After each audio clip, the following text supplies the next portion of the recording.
ನಮಸ್ತೆ ಅಪ್ಪ ಅಮ್ಮ. ನಾವು ಸೆರಾಕೇರಲ್ಲಿರುವಂಥ ಪಿಪ್ಸ್ ವೈಬ್ರೇಷನ್ ಥೆರಪಿಯ ಬೆನಿಫಿಟ್ಸ್ನ ಅಂದರೆ ಸೌತ್ ಕೊರಿಯಾದಲ್ಲಿ ಬಂದು ಈ ಒಂದು ಥೆರಪಿನ ಯೂಸ್ ಮಾಡ್ತಾರೆ. ಇದರಿಂದ ಏನೆಲ್ಲ ಬೆನಿಫಿಟ್ಸ್ ಆಗುತ್ತೆ ಅಂತಂದರೆ ಪ್ರಮೋಟ್ ಬೆಟರ್ ಸ್ಲೀಪ್ಸ್ ಅಂದರೆ ನಿದ್ದೆ ಚೆನ್ನಾಗಿ ಬರ್ತದೆ, ಬ್ಲಡ್ ಸರ್ಕ್ಯುಲೇಷನ್ ಚೆನ್ನಾಗಿ ಆಗುತ್ತೆ, ನಮ್ಮ ಬಾಡಿ ಬಂದು ರಿಲ್ಯಾಕ್ಸ್ ಆಗೋದಕ್ಕೆ ಈ ಒಂದು ಥೆರಪಿ ಹೆಲ್ಪ್ ಮಾಡುತ್ತೆ. ಡಿಪ್ರೆಷನ್ಸ್ ಏನಾದರೂ ಇದ್ದರೆ ಅದು ಕಡಿಮೆ ಆಗುತ್ತೆ.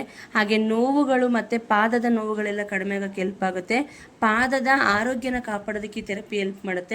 ಹಾಗೆ ಮೀನು ಕಂಡ ಬಾವು ಬಂದಿದ್ರೆ, ಪಾದ ಬಾವು ಬಂದಿದ್ರೆ ಆ ಪಾದದ ಬಾವನ್ನು ಕಡಿಮೆ ಮಾಡಿ ಕೊಡುತ್ತೆ.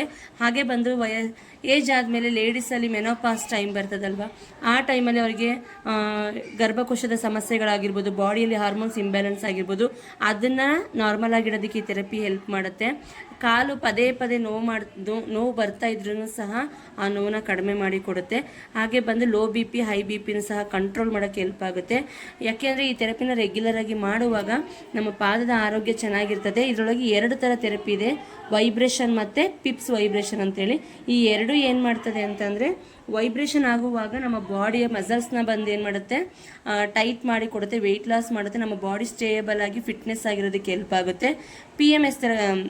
ಪಿಪ್ಸ್ ಥೆರಪಿ ಏನು ಮಾಡುತ್ತೆ ಅಂತ ಅಂದರೆ, ನಮ್ಮ ಕಾಲಲ್ಲಿರುವಂಥ ಎಲ್ಲ ನರ್ವ್ಸ್ಗಳನ್ನ ಆ್ಯಕ್ಟಿವ್ ಮಾಡಿ ಬ್ಲಡ್ ಸರ್ಕ್ಯುಲೇಷನ್ನ ಚೆನ್ನಾಗಿ ಮಾಡ್ಕೊಡೋಕ್ಕೆ ಹೆಲ್ಪ್ ಆಗುತ್ತೆ. ಥ್ಯಾಂಕ್ ಯು ಅಪ್ಪ ಅಮ್ಮ.